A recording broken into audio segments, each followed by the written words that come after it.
Trouble in the Shed. The Fat Controller sat in his office and listened. The Fat Controller frowned and said, "What a nuisance passengers are!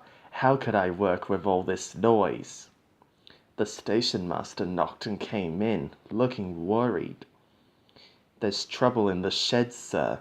Henry is sulking. There is no train, and the passengers are saying this is a bad railway." "Indeed," said the Fat Controller, "we cannot allow that. Will you quieten the passengers, please? I will go and speak to Henry." He found Henry, Gordon, and James looking sulky. "Come along, Henry," he said.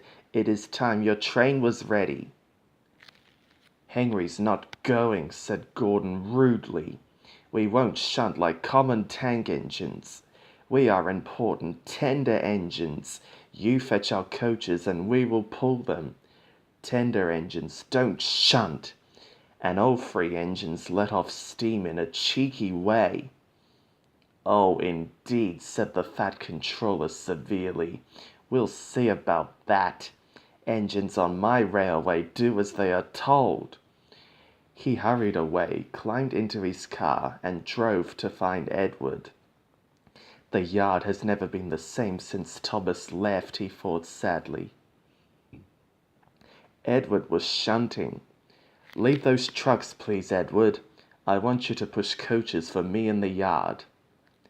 "Thank you, sir. That will be a nice change." "That's a good engine," said the Fat Controller kindly. "Off you go, then." So Edward found coaches for the free engines, and that day the trains ran as usual. But when the Fat Controller came next morning, Edward looked unhappy. Gordon came clanking past, hissing rudely. "Bless me," said the Fat Controller, "what a noise!" "They all hiss me, sir," answered Edward sadly. "They say tender engines don't shunt, and last night they said I had black wheels. I haven't, have I, sir?" "No, Edward, you have nice blue ones, and I'm proud of you. Tender engines do shunt, but all the same you be happier in your own yard. We need a tank engine here." He went to an engine workshop, and they showed him all sorts of tank engines. There were big ones and little ones. Some looked happy, and some sad, and some looked at him anxiously, hoping he would choose them. At last he saw a smart little green engine with 4 wheels. "That's the one," he thought. "If I choose you, will you work hard?" "Oh, sir, yes, sir."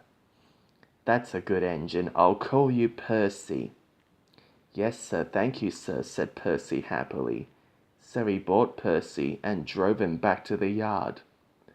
"Edward," he called, "here's Percy. Will you show him everything?"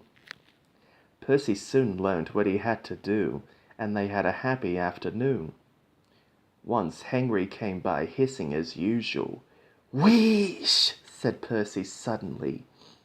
Henry jumped and ran back to the shed. "How beautifully you wheeshed him," laughed Edward. "I can't wheesh like that." "Oh," said Percy modestly, "that's nothing. You should hear them in the workshop. You have to wheesh loudly to make yourself heard." Next morning Thomas arrived. "The Fat Controller sent for me. I expect he wants help," he said importantly to Edward. "Shh, shh, here he comes." "Well done, Thomas.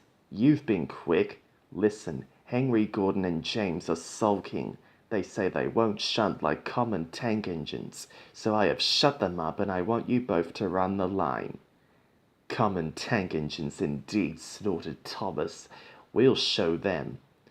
"And Percy here will help too," said the Fat Controller. "Oh, sir, yes, sir, please, sir," answered Percy excitedly. Edward and Thomas worked the line. Starting at opposite ends, they pulled the trains, whistling cheerfully to each other as they passed. Percy sometimes puffed along the branch line. Thomas was anxious, but both driver and guard promised to take care of Annie and Clarabel. There were fewer trains, but the passengers didn't mind. They knew the 3 other engines were having a lesson. Henry, Gordon, and James stayed shut in the shed and were cold, lonely, and miserable. They wished now they hadn't been so silly.